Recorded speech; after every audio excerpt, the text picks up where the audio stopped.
Hey guys, what's up? It's me again for another creepypasta.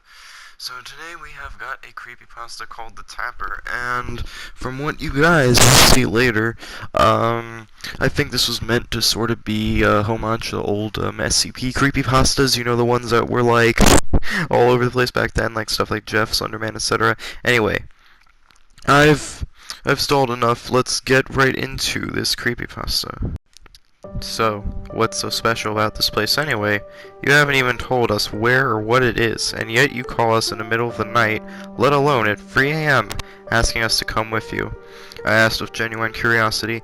Tyler turned back to me and started speaking. Since this is the fourth time you asked, let me spill the beans. It was going to be a surprise, but we were heading to abandoned school. I went to reply, but before I could, I heard really loud laughter right in my ear.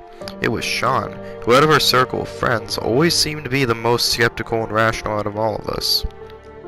Sean took a minute to calm down before saying, "Oh, come on, you can't be serious. What are you gonna go on about next, that we're clones or something?"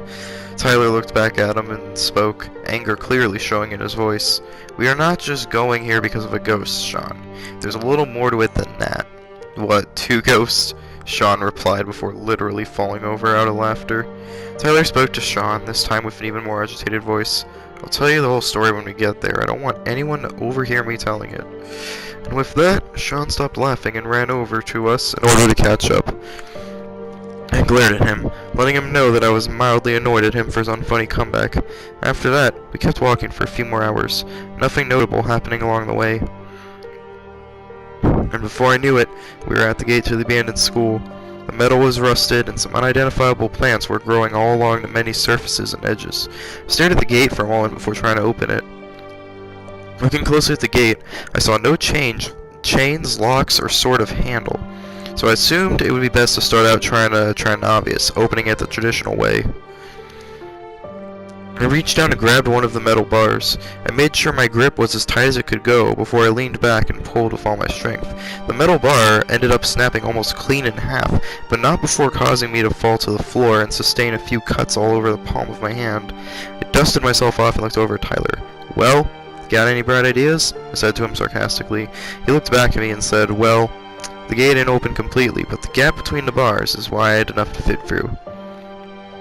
I decided to see if this would actually work. I stepped up to the gate and took a deep breath. I stood there for a moment, contemplating about Tyler's assumption, wondering if he was actually right about the size of the gap. However, I wasn't able to stand there for too long as a voice interrupted my thoughts. "Well, if you're not going to try it, move out of the way so I can try." Sean spoke with an impatient voice. I sighed and tried going through the gap. It was a bit difficult at first, but it went relatively smooth, with me being able to make it through with no scratches or cuts this time. After I went through the gate, I motioned for Tyler and Sean to go through, and I watched as they went through the gate as well. I walked up to the main entrance of the school and examined the door. It was covered with vines and many other weeds which I couldn't even name. I had a brief flashback, remembering when these doors were functional and pristine, the sunlight from the outdoors beautifully shining off the glass windows on the door. I stopped thinking about the flashback and continued to look at the door, quickly taking note of a padlock, which blocked entry inside the now abandoned school. I turned back to Tyler and told him about the lock on the door. He replied back to me, "Well, the only other way in is through a window, but there's no windows on the first floor, only on the second floor," he said with disappointment. Following this, Sean spoke up. "Well, the window on the door is just big enough to fit through. I'm going to see if I can make it through." And with that, he jumped through the window, which, due to its age and the fact that it was already broken in some places, didn't make a very loud sound when it shattered. I heard Sean hit the floor of the school, landing on the shards of glass from the broken window, and making a sickening crackling sound. He yelled from inside the building, "Oh shit, I'm bleeding." I looked towards him and said, "If only you could have waited a few minutes. I have a key." I took out the shiny metal object and inserted it into the padlock. I turned the key and the door opened. "Where'd you get that?" Tyler asked with a puzzled tone of voice. I replied back with, "It slipped my mind now, but that's not what's important. What is important is that we got in, right?" "Yeah, I guess you're right." Tyler replied back with confusion clearly audible in his voice. I held the door open and we both walked into the pitch-black entryway of the school. I made the mistake of not turning on my torch right away, and thus, I ended up tripping over Sean. Luckily, I didn't fall into the glass shards like he did, but unfortunately for my friend, I had stepped on the glass shards lodged in his leg, pushing them further into his skin. Sean got up and told me to watch where I was going before turning on his phone's flashlight and shining it on his leg. Well, better hope there's some sort of school nurse in this place. Can't be walking around leaving a trail of blood.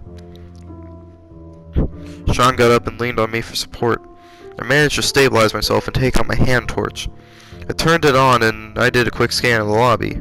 There was all the normal stuff, an office, a storage room, and a nurse's office. Well, just our luck that it's right next to us, I said with a bit of a chuckle. I told Tyler to come on and he didn't move. Instead, he replied back with, "Nah, I'm planning to do a bit of scouting first. You go get Sean patched up and afterwards you two can meet up with me again." And right after that, he walked off through one of the hallways, disappearing until only a beam of light was visible. I started walking into the nurse's office, occasionally stopping for a moment for Sean to keep up. After only a few moments, we made it to the nurse's office. I put my hand on the doorknob and turned, only to be met with a slight twitch from the doorknob. My mind immediately jumped to one conclusion. There was something blocking it from the other side. In my mind, if the hinges were rusted, there would have been a squeaking sound. If the lock was active, the doorknob wouldn't budge in the slightest. So I told Sean to lean against a nearby wall, and I stepped back a few feet from the door, ran forward with all my speed, and praying that whatever object had jammed the door would not be too large, I kicked the door with all my strength. Luckily, this worked, as the door snapped off its hinges and came crashing down. I got up off the ground and stared at the door in disbelief, a sudden realization coming to mind. If the door had been blocked from the other side, why did the door fall straight into the room and land perfectly on the floor? I told Sean about my realization, and he rationalized it as being either an abnormal style lock, or that I somehow ended up kicking away whatever object was blocking the door, allowing the door to fall flat onto the floor. I looked back at Sean and spoke. Well, whatever the case, at least you can stop the bleeding now. Sean nodded in agreement and followed me inside the nurse's office. As I was walking in, I flicked the light switch out of habit. Surprisingly, a lamp in the corner of the room turned on, shining a dim orange light throughout the room. I got unnerved for a moment, wondering how this lamp would actually get power to turn on. I mean, as far as I know, the power for this place got cut long ago due to it being abandoned. I snapped out of my state of paranoia and started looking through the drawers, trying to find something to remove the glass shards and hopefully stop the bleeding. Fortunately, I found some stuff that could help Sean's injuries. Found a box full of bandages, a surgical scalpel, a pair of tweezers. I pocketed the free items, went back out to Sean, and helped him inside the nurse's office. I told Sean to sit down on one of the chairs, and I took the items out of my pocket. I looked at Sean and said, "Okay, this may hurt a bit." He nodded his head as a response, and I started pulling out the glass shards with the tweezers, quickly putting on bandages to stop the bleeding from his wounds. It only took a few minutes to get all the shards out, and surprisingly, not too much blood leaked out. Pocketed the items, only taking a few bandages out of the box before I started walking out of the nurse's office. As I was about to exit the nurse, a piece of paper stuck to my shoe. It was an advertisement for a local video game tournament, one which had ended a month earlier. I thought it was weird to see something that recent in this abandoned school, which, by the looks of it, hadn't had any activity for a good 10 to 20 years. I pocketed the paper, planning to tell Tyler about it. I looked back to confirm that Sean was following behind me before continuing to walk through the halls. I stared into many of the abandoned classrooms, almost starting to feel bad due to the depressing mood of the place. I kept walking, and soon we ended up reaching the stairs. I asked Sean if he was okay to climb the stairs without any help, because despite me fixing his injuries, I was worried that it might hurt for him to climb the stairs, or for that matter, do anything besides walking. However, he told me that he would be fine to climb the stairs, and so I started walking up the stairs with Sean following closely behind. It was only a short walk until we both made it upstairs. I looked around for any sign of Tyler, which didn't take too long, as a beam from his flashlight wasn't hard to spot. I ran over towards the beam of light and called out to him. He told me that he wanted to show him something. So I ran over towards him and asked him what he wanted to show me. He told me to follow him into this room, and I followed him in. Isn't this interesting? Can you imagine when this place was actually crowded? He said as he stared around the room, which was easy to look around due to it actually having windows, allowing light to pour in from the outside. Looking around the room, it seemed to be some sort of lunchroom/break area. There were many tables set up in the room, and there was what appeared to be serving areas in each corner of the room. Out of sheer curiosity, I walked through one of the lunch lines, looking at the rotting food and drinks which, much to my surprise, weren't swarming with flies, or any insect for that matter. Instead, they just sat there off-colored and undisturbed, a remnant of a time long past. I soon thought of something, the drink cans. Just then, a memory of science class came rushing back to me. It was our teacher telling us about how cans could preserve soft drinks and some other food items for much longer than with other methods of storage. I went behind a line and into the kitchen/storage area, pulled out a box and looked inside. The box was filled with hamburger and hot dog buns, though at first glance you wouldn't have known that, given that they were nothing more than mold-stained blobs at this point. I grimaced and closed the box, proceeding to open up another box, and this one had exactly what I was looking for. It was filled to the brim of soda cans. Pulled out as many of the cans as I could fit in my pocket and went back into the room, sitting down next to Tyler at a table. I took the cans out of my pocket and put them down on a table, and as expected, each of my friends took some of them. Sean opened up the can and took a long drink before setting the can down and speaking to Tyler. So, Tyler, what was the story you were going to tell us? As Sean stared at him, Tyler started speaking. Okay, I'm going to tell you all about the Tapper. Also, I'm just calling it the Tapper for simplicity's sake. So, where to begin? Tyler took a quick drink from the can before continuing to tell his story.